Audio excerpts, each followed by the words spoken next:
fooled quite easily, but Royal Academy is not going to be fooled because he's shaken the blindfold off, and I think they've decided that he's better off without it. It was only upsetting him. Some horses it doesn't seem to upset at all, and he was nearly going to go in, and then he said no just at the last minute. Royal Academy drawn one from the inside at number 8.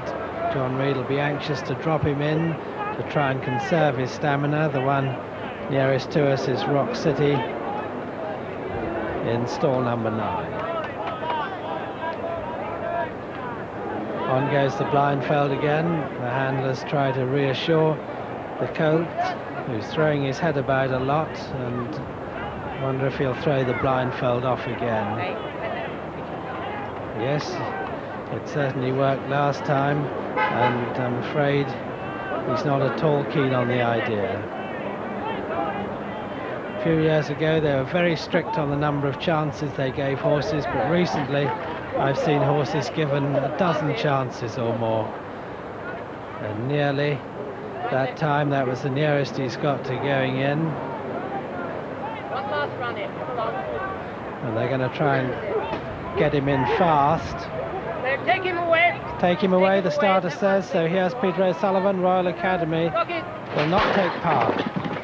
So it's 8 runners. Rock City just a little bit slow. Call to Arms was very slow, and Shavian has gone on in the early stages. Shavian gone on from Anshan on the inside. Book the Band on the outers right up there too, but Shavian making it from Anshan. Book the Band. Then on the far side is Eton Lad. Just behind Eton Lad is Rock City, who made up that ground, and behind Rock City is Call to Arms, and then Dashing Blade on the outside of Lord Flory, who's one of the back markers at the moment, and it's still Shavian who's making it.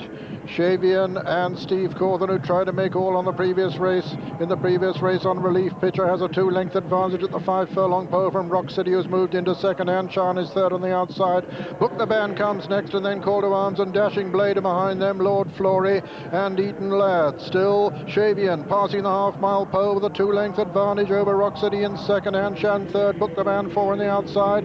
5 is Call to Arms. 6 is Dashing Blade. 7 is Lord Flory, who's got it to do from there. And 8 and last is Eton Lad, with of course a non-runner in this, Royal Academy, and turning for home. And once again Steve Cawthon has a 2-length advantage, this time on Shavian. Rock City is second, the Jim Crack winner on the outside. Then comes Book the Band, and Sean is trying to put in a challenge, and here comes Dashing Blade on the outside, but they're racing down to the furlong pole, and it's still Shavian and Steve Cawthon with the advantage from Rock City in second. Then comes Call to Arms, Dashing Blade on the outside. Lord Flory is finding some pace now, but it's too late as they race up towards the line. It's Shavian clear of Rock City. Lord Flory is finishing fast, but Shavian has it sewn up as they come to the line. Shavian has won it from Rock City, and Lord Flory in a boat over second and third. Dashing Blade 4. Behind them came Book the Band and Call to Arms. Behind Call to Arms was Anshan, and last was Eton Lad. And just to remind you once again that Royal Academy took no part. The result, first, number 9, Shavian, owned by Lord Howard de Walden, trained by Henry Cecil, and ridden by Steve Cawthon. And it's a photo of a second place, a photo between Lord Flory and Rock City. It's close between them, but it wasn't close for Shavian. This son of Chris out of mixed applause at Bajnarczynski, who won the St. James's Palace Stakes in great style. As we can review with Julian. And what a brilliant front-running performance this is. Steve went off at a terrific gallop, and not for a moment did Shavian falter.